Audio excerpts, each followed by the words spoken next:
Selamat siang, saya akan membahas tentang teori pembelajaran konstruktivisme. Permasalahan seputar pembelajaran menjadi hal yang menarik untuk dikaji. Di antara permasalahan yang terjadi, bukan disebabkan karena kurangnya literatur atau sumber yang mengkaji seputar pembelajaran, melainkan karena tidak dilandasinya praktik pembelajaran dengan teori pembelajaran. Praktik pembelajaran yang ideal adalah praktik pembelajaran yang dilandasi oleh teori-teori pembelajaran yang sesuai dengan tujuan pembelajaran. Latar belakang teori konstruktivisme. Sebagai teori, konstruktivisme tidak diketahui secara pasti kapan dicetuskan. Pendekatan konstruktivisme dalam pembelajaran. Pendekatan merupakan titik tolak atau sudut pandang kita terhadap proses pembelajaran. Strategi dan metode pembelajaran yang digunakan dapat bersumber atau tergantung dari pendekatan tertentu. Model pembelajaran dalam teori konstruktivisme. Istilah model pembelajaran mempunyai 4 ciri khusus yang tidak dimiliki oleh strategi atau prosedur tertentu.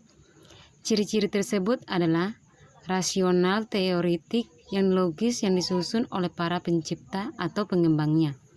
Yang kedua, landasan pemikiran tentang apa dan bagaimana peserta didik belajar.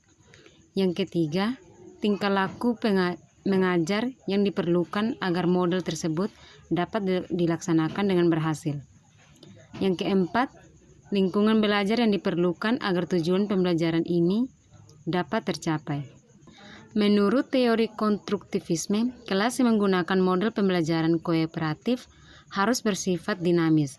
Artinya, suasana pembelajaran di dalam kelas tidak selamanya harus bersifat sistematis, tenang, dan kondisi peserta didik mudah diatur.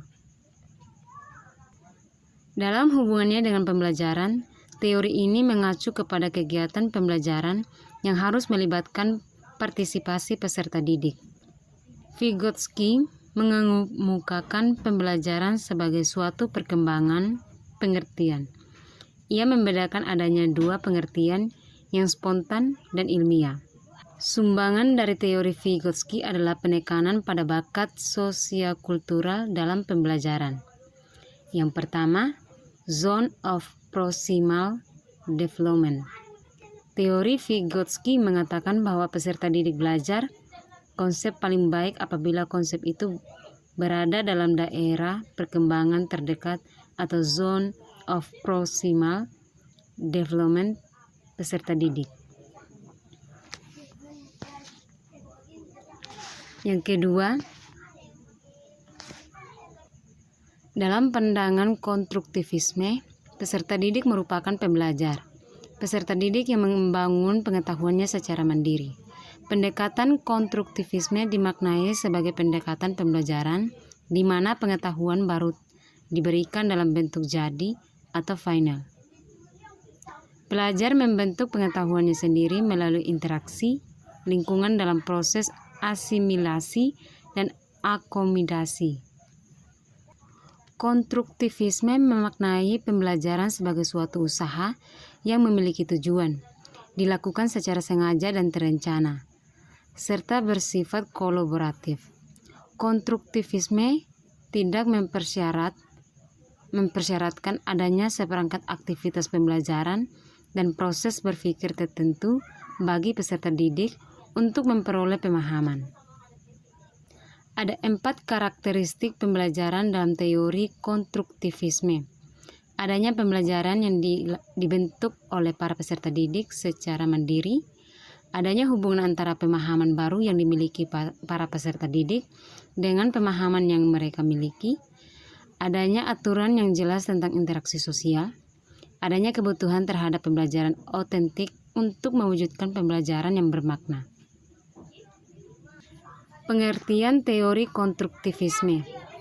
Ini merupakan suatu epistemologi tentang perolehan pengetahuan yang lebih memfokuskan pada pembentukan pengetahuan daripada penyampaian dan penyimpanan pengetahuan. Dalam pandangan konstruktivisme, peserta didik berperan sebagai pembentuk dan pentransformasi pengetahuan. Adapun yang dimaksud dengan pembentuk pengetahuan dalam pandangan konstruktivisme meliputi 3 hal. Yang pertama, exogenous, yang kedua, endogenous, yang ketiga, dialektikal. Yang kedua, scaffolding. Ide penting lain yang diturunkan Vygotsky adalah scaffolding, yaitu memberikan sejumlah bantuan kepada anak pada tahap-tahap awal pembelajaran, kemudian menguranginya dan memberi kesempatan kepada anak untuk mengambil alih tanggung jawab saat mereka mampu. Dalam teori Vygotsky dijelaskan adanya hubungan langsung antara domain kognitif dengan sosial budaya. Kualitas berpikir peserta didik dibangun di dalam ruangan kelas. Dalam perspektif konstruktivisme, pembelajaran dipersyaratkan adanya interaksi seseorang peserta didik dengan peserta didik yang lain. Proses berpikir peserta didik tidak boleh dipersempit dengan kebiasaan guru bertanya dan akhirnya memberikan keyakinan kepada peserta didik bahwa hanya ada satu jawaban yang benar dan dari pertanyaan itu. Guru harus menyadari bahwa yang terpenting dalam model pembelajaran kooperatif adalah memberikan para peserta didik untuk mengungkapkan pertanyaan mereka sendiri dan mengarahkan mereka untuk dapat menemukan jawaban mereka sendiri seperti semula. Bagian yang keempat, implikasi teori konstruktivisme dalam pembelajaran pendidikan agama Islam. Konstruktivisme adalah satu pandangan bahwa peserta didik membina sendiri pengetahuan atau konsep secara aktif, berdasarkan pengetahuan dan pengalaman yang ada. Hal ini berimplikasi bahwa guru berperan sebagai fasilitator dalam pembelajaran. Guru tidak selamanya harus serta-merta menyampaikan suatu konsep atau prinsip secara utuh kepada peserta didik. Guru dapat mengarahkan peserta didik secara mandiri atau berkelompok untuk menemukan dan membangun konsep atau prinsip secara mandiri.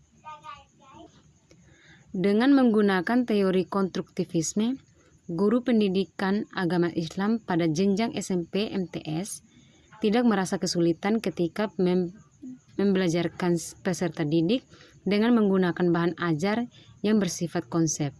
Misalnya pada pembelajaran dengan judul materi Imam kepada Hari Akhir. Guru dapat mengarahkan peserta didik untuk membentuk beberapa kelompok belajar sesuai dengan sintaks pembelajaran kooperatif.